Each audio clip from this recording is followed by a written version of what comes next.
Welcome back to the deep dive. You know how we do it. We take these really dense sources, these blueprints for personal change, and we distill them down. We give you the ultimate shortcut to what really matters. And today we're doing a huge synthesis. We're bridging ancient wisdom like meditation and breath work with the absolute latest in brain science and, subconscious programming. It's a massive topic. It is, but the source material is, well, it's a remarkably complete guide to self-mastery. It really gives you the full toolkit.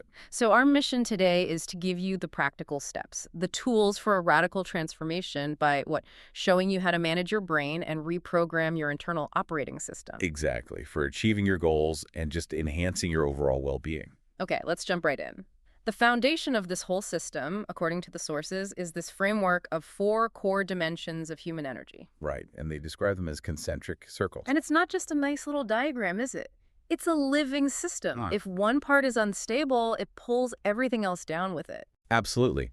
Think of it as a holistic model of the human experience.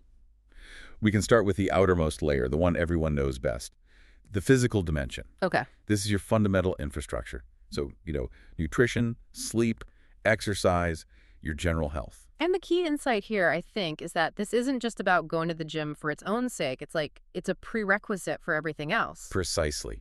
The sources really emphasize the direct scientific link here. Physical movement, especially consistent exercise, it actively improves your mental function. It makes you sharper. It boosts cognitive clarity, and it's a proven way to fight symptoms of anxiety and depression. If your body's infrastructure is failing, your mind just can't run optimally. So body is the infrastructure. What's the next layer as we move inward? Next up is the mental dimension. This is what governs your cognitive processing. So critical thinking, learning, mindfulness, that sort of thing. Exactly. And then, just beneath that, forming the real core of your internal world, is the emotional dimension. This is the home of emotional intelligence, understanding, expressing and mastering your feelings, building empathy. And there's a feedback loop there, right? The sources mention that mental clarity is basically impossible without emotional stability. It is. You can't analyze a problem effectively if you're stuck in this emotional whirlpool of stress or frustration. It just doesn't work. Which brings us to the center, the core, the spiritual dimension, which I think is the one people most often ignore or misunderstand. And it's maybe the most powerful circle because it governs your why. Your purpose. Your purpose, your meaning, your core values, your connection to something bigger. And you can find that through meditation or just by, living out your life's passion. The main insight is that you have to feed all 4 to be balanced. Deep emotional stress, for example, will often show up as a physical problem, like high blood pressure or chronic fatigue. That reframes stress completely. It's not a feeling, it's an energy misalignment. Okay, so we have the 4 energies. Now let's get to the control panel. When we talk about meditation, the question is always, what's the actual science? How does it change the hardware of the brain? What's so fascinating is that the sources immediately connect these ancient practices to measurable electrical activity in your brain. Brain waves. Right. We don't need to get bogged down in all the specific frequencies, but we do need to understand the states they represent, because this is where modern life gets tricky. Okay, let's talk about the modern tragedy then. A modern tragedy, as the source material puts it, is that most of us spend about 90% of our waking lives locked in high-frequency beta waves. That's our normal, alert, working state. Right. It's alertness, concentration, decision-making, but it's also high stress. It's essential for survival, sure, but living in beta leads to burnout and anxiety. So we're just redlining our brain's engine all day. What state does meditation want us to access instead? It encourages us to drop down, first into alpha, which is that relaxed but awake state. Think about when you're daydreaming or really absorbed in a hobby. Okay. But the real sweet spot, the goal, is theta. This is the state of deep tranquility, of creativity, powerful problem solving. It's that effortless flow state. So meditation is actually training the brain to operate in that super productive theta state. But while you're still awake, that's the ultimate productivity hack. That's it, exactly. When you're in theta, you're awake, but you're also deeply receptive, highly creative, and you can access these deeper layers of information. We also have delta, which is deep sleep, and gamma, for peak consciousness. But yeah, alpha and theta are the sweet spots. That makes the science of it crystal clear. But Yeah. there's another bit of hardware involved, isn't there? The default mode network, the DMN. How does that fit in? The DMN is basically your mind's screensaver program. It's a network of brain regions that fires up when you are not focusing on an external task. And it's responsible for all that mind wandering. Right? Rumination, self-reflection, retrieving memories, planning for the future. So here's my question. We need to plan. We need to self-reflect. How do we manage the DMN productively instead of just trying to, like, shut it down? That's a crucial distinction. The DMN isn't bad. We need it to store memories and make sense of things. The problem is when it hijacks your attention Right. and it turns contemplation into just habitual worry, replaying mistakes, obsessing about the future. Meditation doesn't eliminate the DMN. It reduces its unwanted activity. It gives you control, bringing your focus squarely to the present moment. That's a huge shift from mandatory wandering to chosen reflection, which brings us to the things that stop people from even trying this, the myths. We have to debunk two big ones. First, this idea that you have to already have a calm mind to be able to meditate. Which is like saying you need to be fit before you go to the gym. It makes no sense. Exactly. Your mind is supposed to be restless at the start. The sources are so clear on this. Meditation is the process of achieving calm. The goal isn't to stop thinking. It's to just bring your attention back, patiently, every time it wanders. And the second myth. That you only see benefits after years of practice. Simply not true. Deep, permanent changes, yes, they take time. But immediate benefits, better sleep, less stress reactivity, better concentration, people report those after just a few weeks. Okay, so we've got the hardware covered, brainwaves, DMN. Now we need the software update.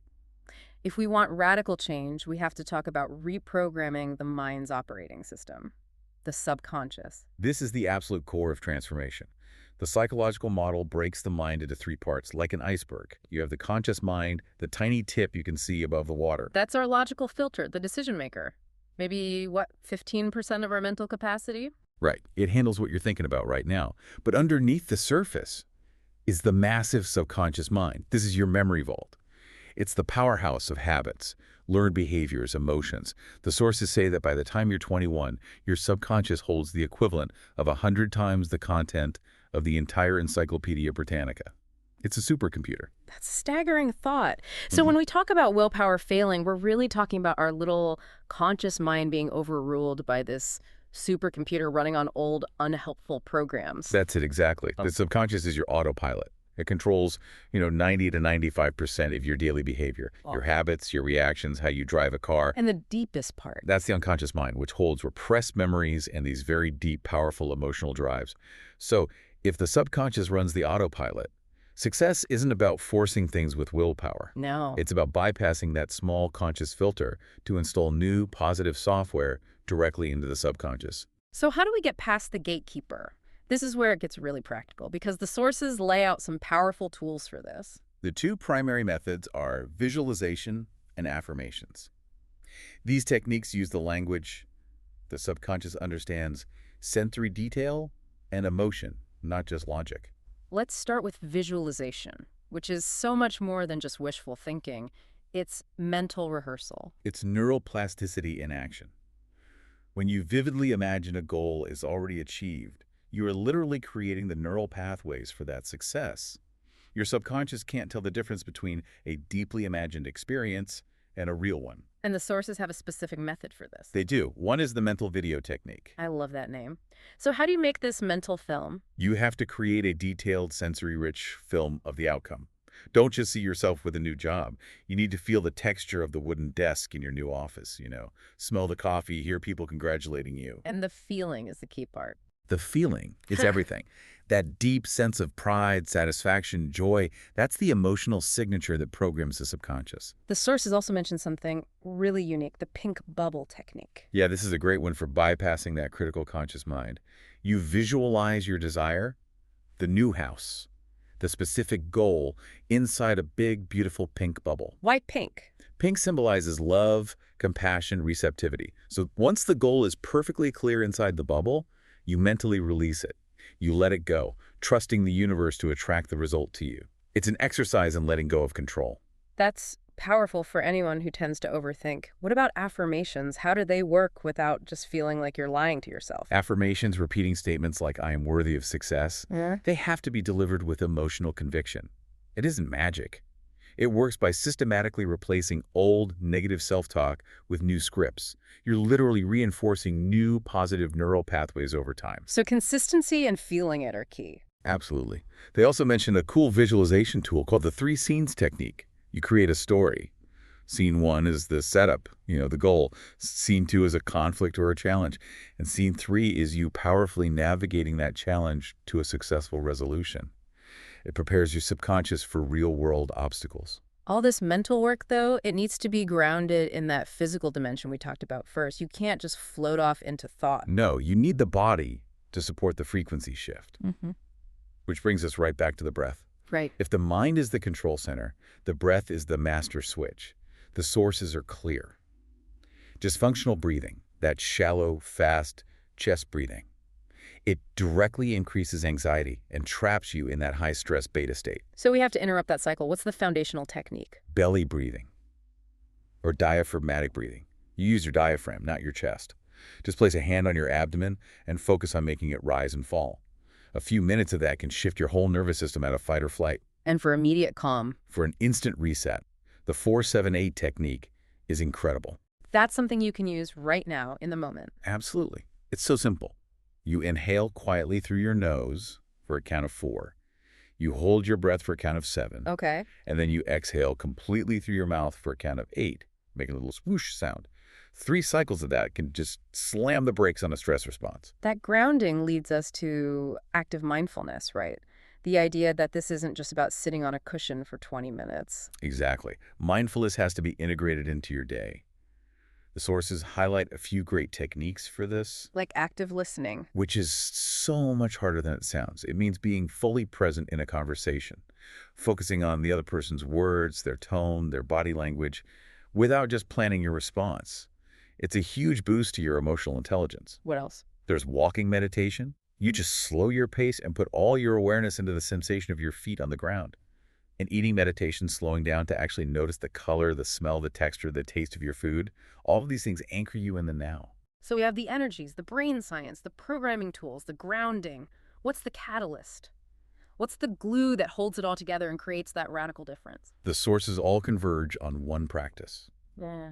Gratitude. Gratitude. Regularly focusing on gratitude does more than just make you feel good. It systematically reprograms your subconscious for positive attraction, increases happiness, resilience, and it even improves physical health, better sleep, lower blood pressure. It fundamentally shifts your focus from what you lack to what you already have, from scarcity to abundance. That's the key. The source recommends a gratitude journal, just listing a few specific things you're grateful for each day. It's intentional programming, and it ties directly into the law of attraction. You think and speak about, you attract. And this whole process, it fits perfectly into the ultimate blueprint for change they mention, the thought, emotion, action cycle. That's the formula right there. Every action you take starts with an emotion, which is fueled by a thought. If you can change the thought at the very beginning, using gratitude, using visualization, you change the entire cycle. You change the thought, which changes the emotion, which changes the action. So this is the whole blueprint, all pulled from these sources. And the formula for growth is actually pretty simple. Smart choices plus consistency plus time, radical difference. That's it. You have the full map now. Balancing the 4 energies, mastering your brain states, programming your subconscious, and grounding it all with breath and gratitude. We started this deep dive with the idea that everything is connected, and we'll end on the philosophy that underpins all of it, that ties back to the law of attraction. Everything is energy. If your thoughts and your emotions are literally vibrating energy, then every single choice, every goal, every practice we talked about today, it's all a matter of frequency alignment. Which leaves us with a provocative question for you to think about this week. What fundamental frequency are you consciously choosing to operate on today? Something to mull over until our next deep dive.